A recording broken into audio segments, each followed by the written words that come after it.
বেসন গুলাবো। বেসনে আমি হালকা মরিচ দেব, গুঁড়া মরিচের, একটু হলুদ গুঁড়া দেব,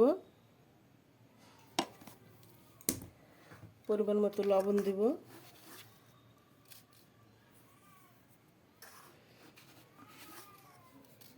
লবণটা আপনাদের স্বাদ মতো দিতে হবে। এখন পানি দিয়ে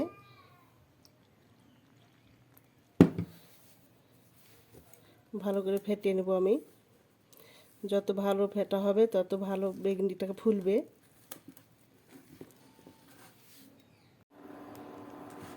এই দেখুন আমার বেসনগুলো ভালো করে সুন্দর করে ফেটা হয়ে গেছে।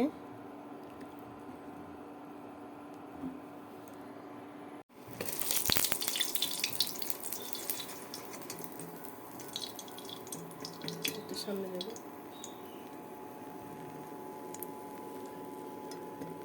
বেগুনগুলো খুব ফুলেছে সুন্দর।